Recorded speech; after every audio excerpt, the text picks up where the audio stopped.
Hey everyone, this is Kiki Tobar, and you're listening to Kashmir Talk, your number one podcast for entrepreneurs, small business owners, and growth mindset individuals.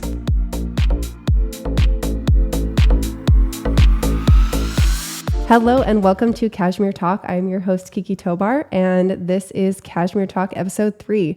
So this episode is all about strategic branding and building a brand inside of your small business. So as you know, I do own Cashmere Extensions, and Cashmere Extensions was built off of a brand of my own personal name. So when I first started it, it was Kiki Tobar, and that's kind of who people knew me as. So I was able to start this brand Cashmere, and I did find a lot of success in the first 2 years of doing this brand. But what I did struggle with was actually building a brand inside of my own salon and getting it to the next level. What I found was I was working really hard trying to build this brand, and I wasn't really getting very far. So I was putting in a lot of the work, and I wasn't really finding like that thing that was clicking. And this is something that I found that's happening in a lot of people who own small businesses, whether you're an artist and you own a salon, or you own an internet business, or you are starting a brick and mortar, maybe a spa, or anything that has to do with owning a small business that has to do with branding. Because no matter what you're doing, you have to have a strong brand. And I felt like I did, but it was really hard for me to get to that next level. So I'm really excited. I have a very special guest that I want to share with you today. And she's on our internal team inside of Cashmere. And she's been with us for a little less than 6 months. And within that 6 months, our business has exploded in leads. It's exploded in the way that people see us, the way that they picture us in their heads online. And I just feel like it's made such a difference. And it's what I'm talking about so much on a daily level with everybody, with my students, inside of the salon, because people are actually just commenting and saying like, wow, you're doing so much. And it's not me. I'm not the person, and I feel like I'm living a lie, but I do want to share her with you. And so we have Nicole here with us today. She is a brand, what are we calling you? Content marketer. A content marketer. Yes. So actually, I didn't even know I needed this in my life. And Nicole was the one who pitched it to me and came to me and was like, Kiki, I want to work for you. So Nicole is actually a client inside of Cashmere. And I just feel like that was the best starting point because she knows the brand. She wears the brand, and she's been coming to me at Cashmere since how long? Since 2018. Oh my gosh. So it's like, Are we running on 4 years? It's a long time. Yeah. Oh my gosh. So now she sees everybody in the salon. She's basically family. And now she's doing so much work for us on the back end. And the thing that I love about her is she wears the brand. She is the brand. So tell me your thought process and how like you wanted to pitch working for us and like why you wanted to be a part of this.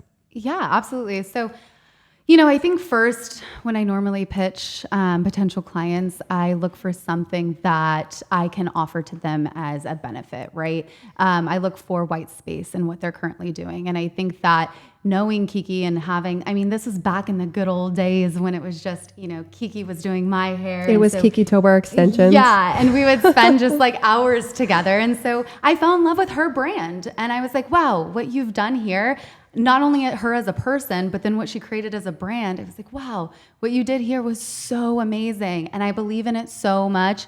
And I've seen it change so many people's lives, including my own. And so, so then I was just like, how can I get my way in here?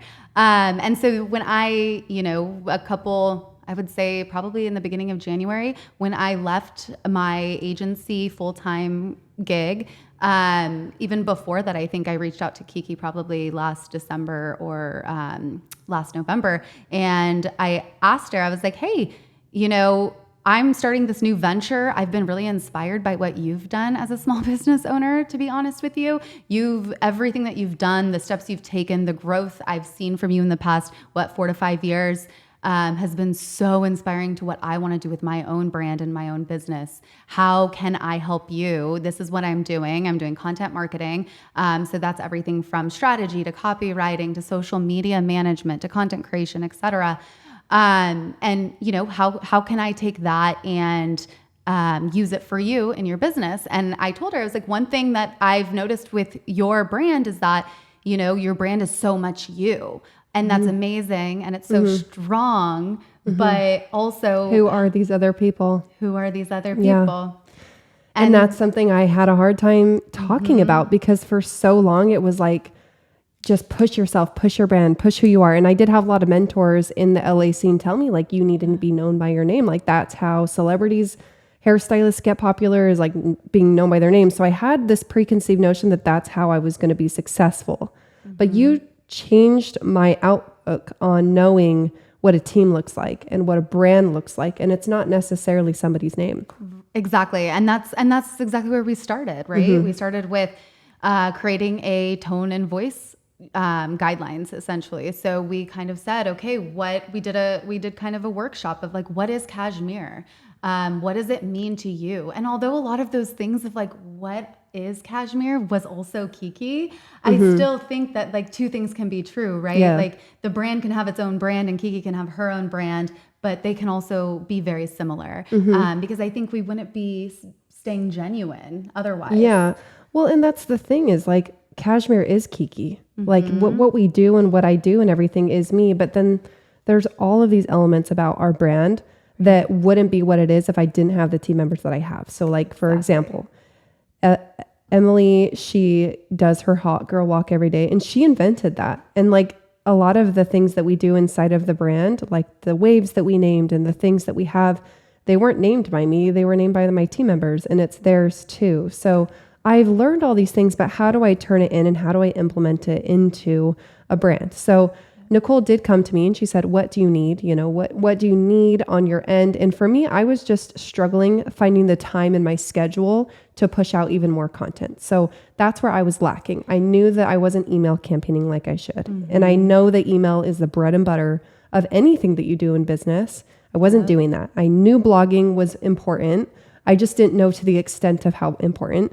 And I knew that I wasn't posting enough on Instagram. And so I was kind of just like, this is where I need help. How can we kind of design a plan? So you offered so much more than what I was thinking. Like the first call that you presented to me, can you kind of like paint a picture of how explicit that was and how you came about that? Because you guys, this blew my mind. Like this is the type of stuff that you're literally losing out on.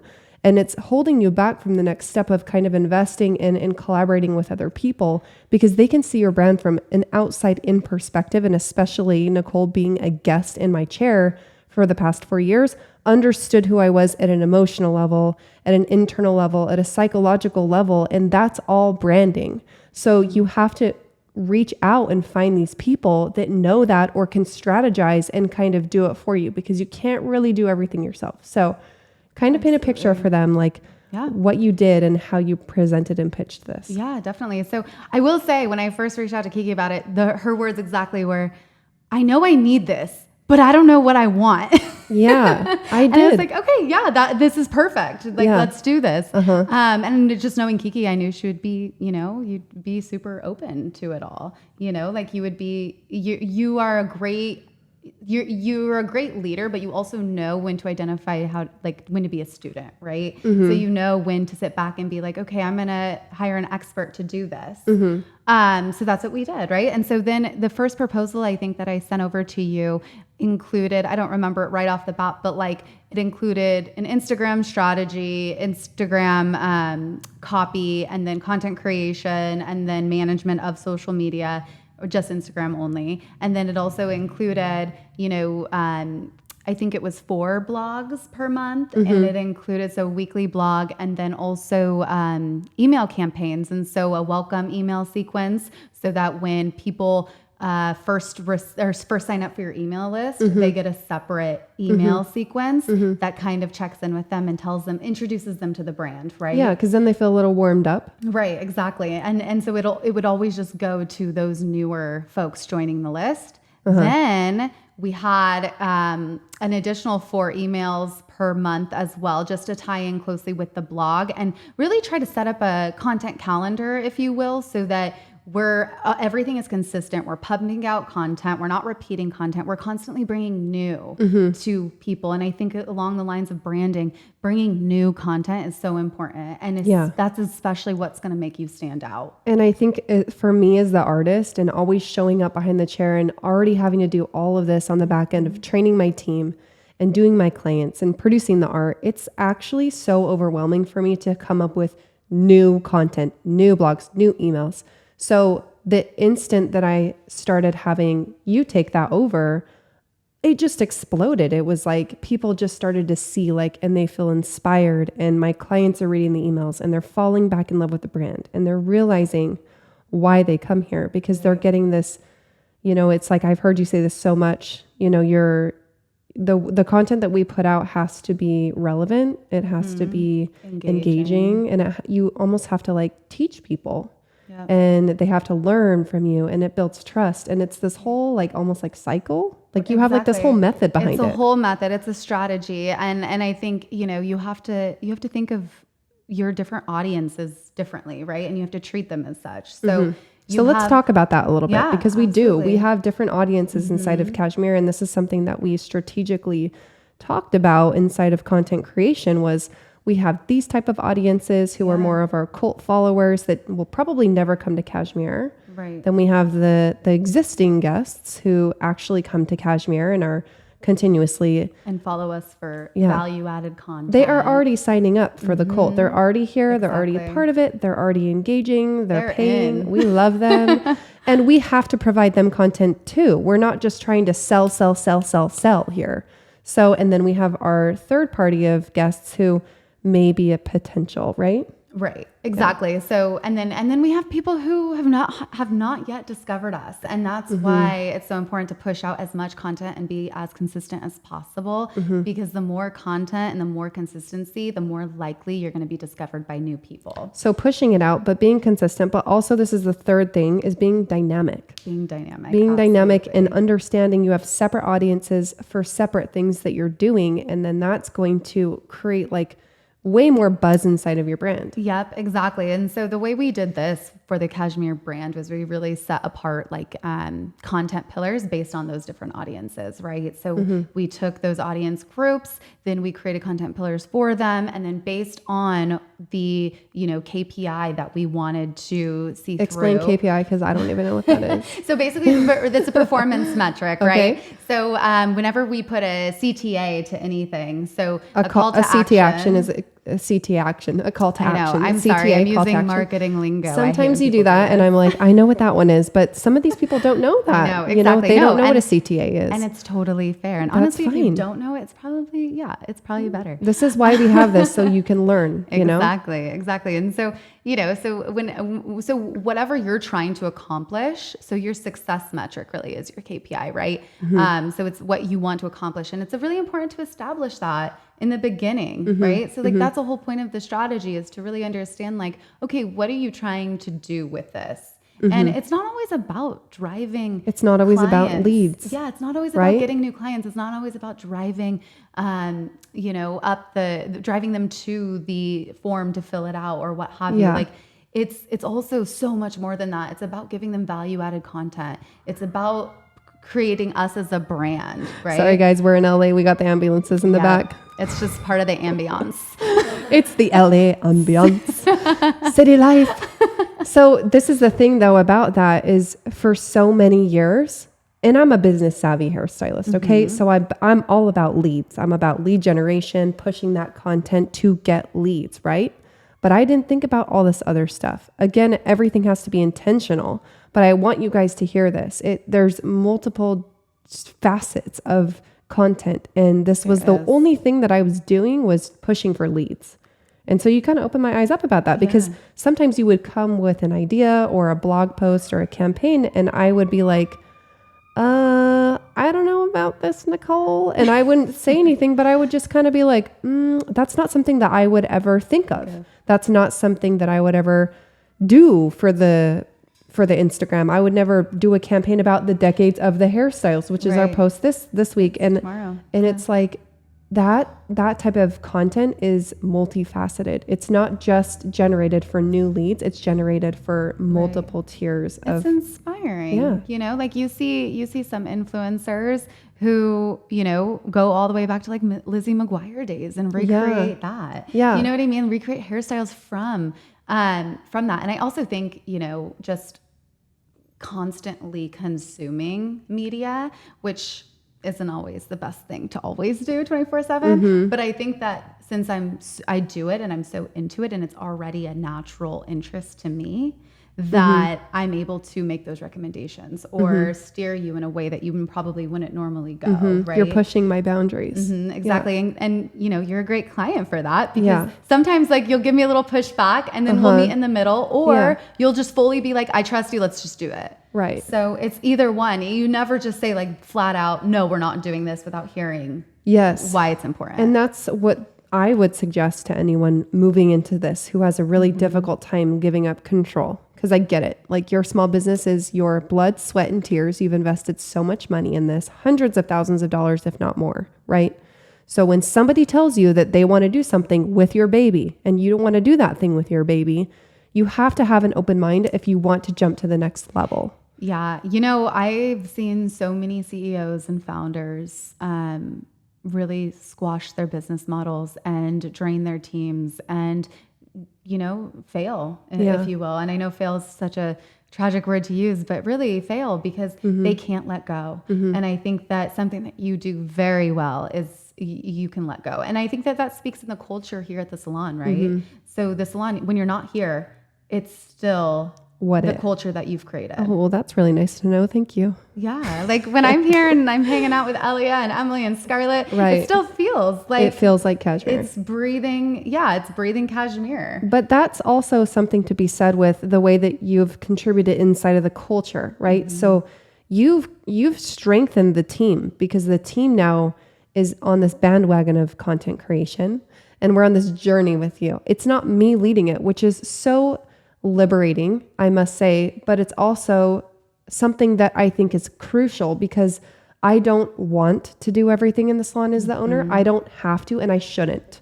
Right. I need to delegate, and that shows my power inside of leading a team is being able to delegate and have a team that can do multiple things and multiple what am I trying to say? You know, I can't do everything. It allows you to focus on what you need to focus in order to create quality, right? To have a quality output. And so you can't do everything. No one can. And so hiring the experts, I mean, me opening up my own, you know, or starting my own gig this year, that's the one thing I've taken away is I'm like, I will throw money at the experts if that means I don't have to do it. Yeah. Yeah. But a lot of people that are listening to this are not ready for that. Not ready for that. It's time or it's money or it's just straight out control. Right. Or it's fear, right? And I think control, I think fear fuels control, right? I think, you know, everything that we do is motivated out of one of two things. It's either love or fear. And I think a lot falls into the fear factor. And I think that as business owners and as a culture in the US, right, we are so used to being motivated by fear rather than being motivated by love, which is like, I'm excited to do this. I understand why, you know, other people succeed at this, or I understand why someone has this fear, but that's why I'm going to talk them off that ledge. Yeah. It's about building empathy. Yeah. And that just needs to be understood in every part of the way that you run your business. Exactly. It's like, I can't afford to be afraid. Like, I just need to step into this and know that even if it doesn't work out, even if we have a moment where we don't agree, it's okay. Yep. You know, and I think it's important to have those moments of, this is how this type of relationship has to operate, you and I. It has to be a constant working towards understanding and coming together. It's not me telling Nicole what to do, and it's not Nicole telling me what to do. Yep. It's Nicole strategizing, I offer feedback, and we almost have like this delicate dance. And you know, everything that is happened on my terms because it's my business, but Nicole contributes so beautifully inside of that. So something that we do, let's talk about just the day-to-day. Like, what does that look like? A little about me, you know, is I spent years in account management in my agency life. And I think and my sole job during that time was really to seek clarity from clients, right? Making sure that the internal teams knew what to do from clients, et cetera. And I think that it's helped with the relationship that we have, because you not only know how to give feedback, but I also know how to take in and more so appreciate that feedback, right? So was it the lack of feedback that you weren't getting before in your previous job? I think that it's the lack of clarity and direction that some clients don't know how to always give. And I think that, I think that it does take a human skill to be able to either give or receive feedback. Yeah. My old boss, who I'm very close with, she loves feedback, and she kind of just cemented it into my head to love feedback and know that feedback is just making whatever you're working on together even better. Yeah. And so I feel like I also have that way of thinking. But when you give feedback, it's always so clear. It's always direct. I know exactly what to do. And I never feel like it's going to hurt the concept or idea or anything that I'm pushing. I feel like it's more so just trying to tweak it to add that little extra layer that's going to take it to the top. Yeah, it's just sometimes hard when you working with, I think you're an artist. I don't think you're just a strategist. And I think everyone who has a job that they're passionate inside of is really an artist. And I think everything has to be kind of said in a way that's not going to hurt their feelings, because it is their job, but it also is their passion. I think this is your passion. I definitely see it in the way that you talk and the way that you do things and the way that you plan. And so I call it the Oreo sandwich. Have you heard of that? Yeah.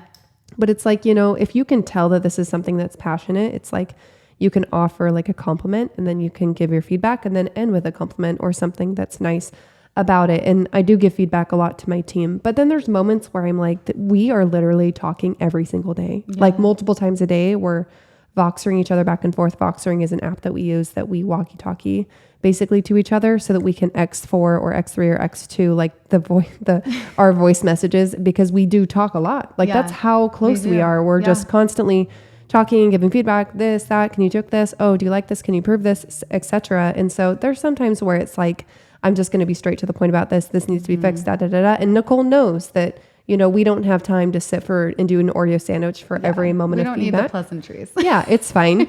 But let's talk a little bit about the organization and the approval and how we do what we do. So when Kiki and I first started working together, as part of my onboarding, I asked her, okay, what tools do you use? Do you have any existing assets? What can I get added to, et cetera? And she just came full on. I love systems and processes. And I loved it because to my type A heart, it just sang. I was like, she already has a Trello, which is a project management tool for those who don't know. Amazing. And then, she already had shared album system and inside a final of just album. Shared album inside of iPhone. Yeah, nothing crazy. Something simple, which is all that you need. You don't overcomplicate processes. Yes. That's a huge thing that I have learned. And so, we use Trello, we use the iPhone's cloud sharing for albums. So there's a final one, and then there's Cashmere edits. And so we know which one goes in which one. And then, we also have, I send everything to you via Word doc or anything within Google Drive. So we're sharing it all cloud-based or using Google Drive. So we can edit too. So we can edit and get editable links. Sometimes I forget to send her an editable link, and she's like, can I get the editable one? I'm like, yes, sure. It's fine. That never happens. You're so hard on yourself. It's fine. And honestly, to be frank, I hardly ever edit. Yeah, I hardly ever edit. Yeah. Yeah. Cause it's I just feel like you get it, and you could have said it even better than I could have ever said it. So I am happy that you even wrote a 10-paragraph blog about me in the salon and all these things. Well, I also think though that I kind of got 4 to 5 years of onboarding while I was your client. You know what I mean? Sometimes I feel that way. So we're really spoiled this way. Yeah. Really. So I was ready to talk about it right out the gate. Right. But you and I did have some conversations where you're like, oh, for this messaging, do this. And you gave me directional feedback, and I found that was really, really helpful. Yeah. But yeah, so our Trello works Well, like we use that as a content calendar, which is also really, really helpful because I can kind of see everything, I mean, probably a month out, and we're able to kind of plan content. So we have one for emails, we have one for blogs, we have one for social. And so everything kind of falls in together.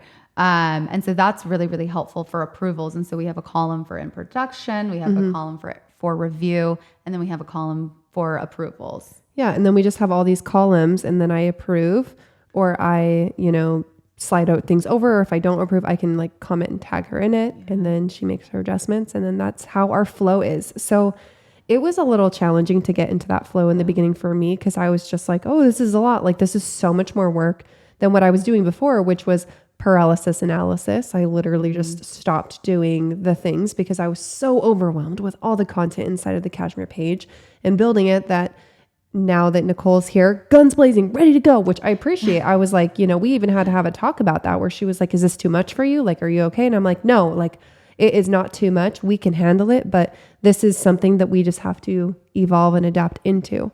So, that's something that took some time. Yes. But now we're here. One thing about me that Kiki knows is that I am a wellspring of ideas. I constantly have ideas. And how are you like that? I don't know.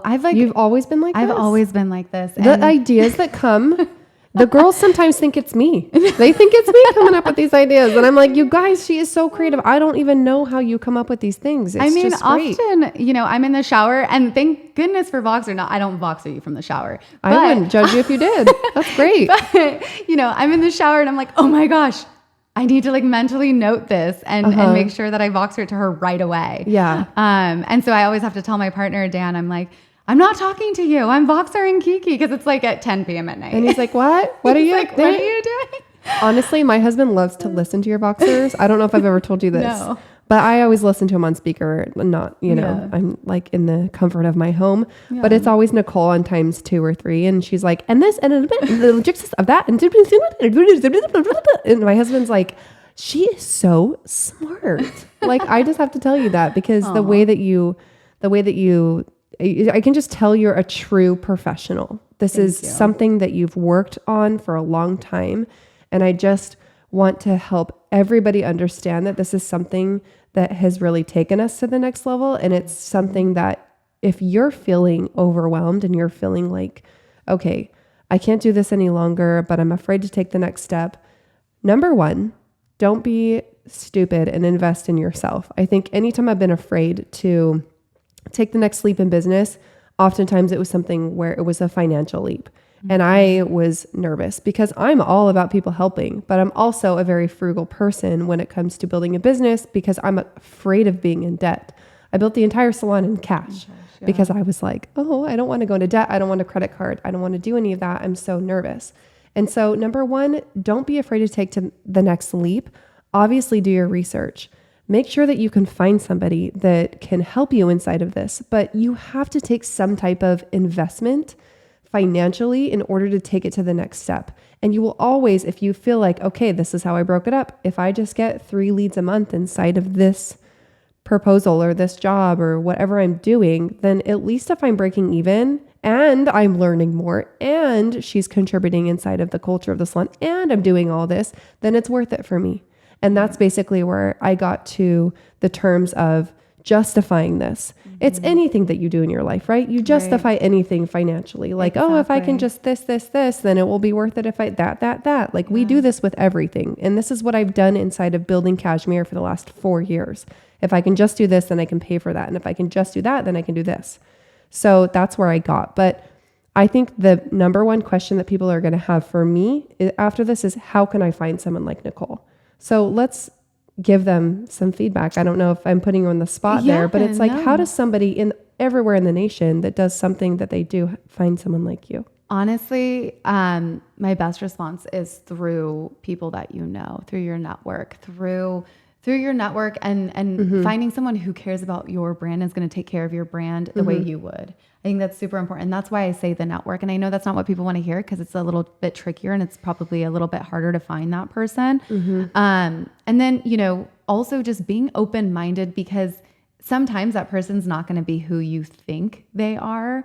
But really staying open-minded to know that like, this is a long-term game. You got to be in it because It's you're probably such not a going to long see, marathon. yeah, you're not going to see results by week 1, maybe, but like you're not going to. And so it's a long-term game. And so you do have to give people the opportunity. And you have to also think about like, what level of person do I want, right? Do I want someone greener who's going to take my direction really well and I can grow into something else?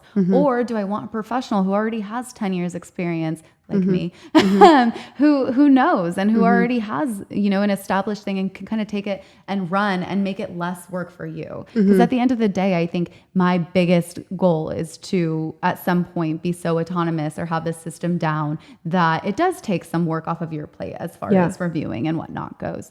And so, you know, I would say that's a big piece of advice there. And then as far as finding someone else like me, you know, I open my network to anyone.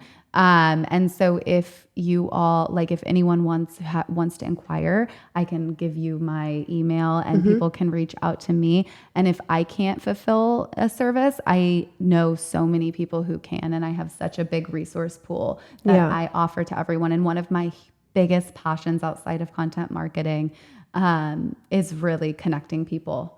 And I love being not a matchmaker in like a romance situation, but more of like a matchmaker in business. Like I love that. Well, and I think a person like you doesn't ever really have to be in person. Right. This could be a remote job. You could find somebody that's from state to state. Like, shoot, even my accountant isn't even in the state of California, and that they don't need to be. Right. Like, it's just what, you know. That's the world today. Yeah, our first call was Zoom. We didn't even do it in person. Our second call was Zoom. We easily could have, but we did it through slides. Yeah. Like, this is just how we've done everything. So we Voxer and we talk on a day-to-day basis, but it's something that you don't necessarily need someone that's in your city. So kind of open your mind up to finding somebody outside of that.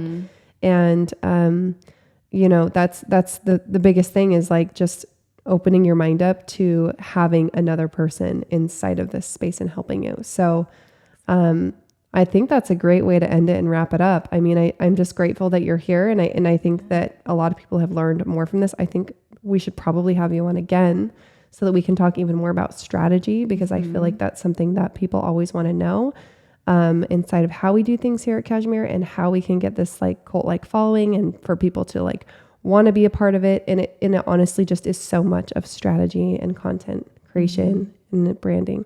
So that's it for today. And we are very happy that you tuned in.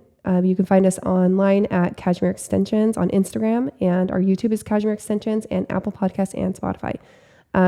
We do episodes every other Thursday right now. And that's it for this week. Bye. Bye.